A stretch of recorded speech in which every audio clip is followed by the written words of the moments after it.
আজিৰ এই ভিডিঅ'টোত মই তোমালোকক Ohm's law statement explanation mathematical expression and what is ৰেজিষ্টেন্সৰ বিষয়ে ক'ম। আশা কৰোঁ তোমালোকে এই ভিডিঅ'টো শেষলৈকে চাবা। দেৰি নকৰি এতিয়া আমি ভিডিঅ'টো আৰম্ভ কৰোঁ। Ohms law statement. ওমছ ল ষ্টেটমেণ্টটো কোৱাৰ আগতে আমি জানিব লাগিব যে ওমছ লটো কোনে উলিয়াইছিল। ওমছ লটো এজন জাৰ্মান ফিজিচিষ্ট চাইমন্স ওম নামৰ এজন চাইণ্টিষ্টে উলিয়াইছিল, যিজনে এটা এক্সপেৰিমেণ্ট কৰিছিল য'ত তেওঁ ইলেক্ট্ৰিক কাৰেণ্ট এণ্ড পটেঞ্চিয়েল ডিফাৰেঞ্চৰ ৰিলেশ্যনশ্বিপ এটা পাইছিল। সেই ৰিলেশ্যনশ্বিপটোকে আমি জানো যে ওমছ ল বুলি। এই লটো চাইণ্টিষ্টজনে 1828 চনত উলিয়াইছিল। এতিয়া ওমছ ল মানে কি হ'ল? ওমছ ল হৈছে temperature and other physical factors remaining constant and current through a conductor is directly proportional to the potential difference across its ends. Temperature and other physical factors remaining constant মানে temperature আৰু other physical factors হৈছে length আৰু area cross section of the conductor. Conductor মানে জানোৱেই যেন conductor যোনটোৰে electricity ফ্ল' হ'ব পাৰে সেইটোকে কণ্ডাক্টৰ বুলি কোৱা হয়।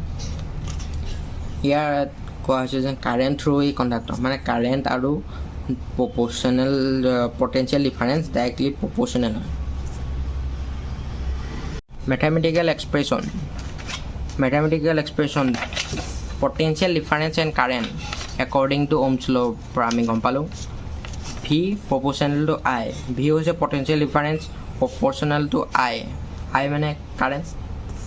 আৰু ইয়াকে লিখিব পাৰোঁ যেন V equals to R I. আৰটো হৈছে proportionality constant where the proportionality constant R is called the resistance of the conductor. এইটোকে কয় ৰেজিষ্টেন্স। আৰটো হৈছে ৰেজিষ্টেন্স। এতিয়া SI unit of resistance is ohm. ওমটোক আমি এইদৰে লিখিব পাৰোঁ, এইটো হৈছে গ্ৰীক আখৰ। এতিয়া graph of Ohm's law. Ohm's law গ্ৰাফডাল কেনেকুৱা হ'ব? ওমছ ল গ্ৰাফডাল ষ্ট্ৰেইট লাইনে হয়। যদি আমি ভি পটেঞ্চিয়েলৰ এটা বস্তু ইয়াত লওঁ এক্স এক্সিছত আৰু আই পটেঞ্চিয়েলৰ আই কাৰেণ্ট এটা আমি লওঁ ৱাই এক্সিছত, তেতিয়া আমি গ্ৰাফডাল কেনেকুৱা পাম? Straight line. সেইটোকে কোৱা হয় V I graph of ohmic conductor. Ohmic মানে কি হয়? অমিক হৈছে যোনটোৱে ওমছ লটো মানি চলে। কিছুমান কণ্ডাক্টৰে ওমছ লটো মানি নচলে, সেইবোৰক অমিক কণ্ডাক্টৰ বুলি কোৱা নহয়। যোনবোৰে মানি চলে সেইবোৰক কয় অমিক কণ্ডাক্টৰ। এতিয়া আমি চাওঁ যে হোৱাট ইজ ৰেজিষ্টেন্স। আৰটো যেন পালোঁ, আৰ মানে কি? ৰেজিষ্টেন্সটো গম পালোঁ। ৰেজিষ্টেন্স মানে কি নহয় এইটোকে আমি এতিয়া ক'ম। ফ্ৰম ওমছ লৰ পৰা we express resistance R is R equal to V by I.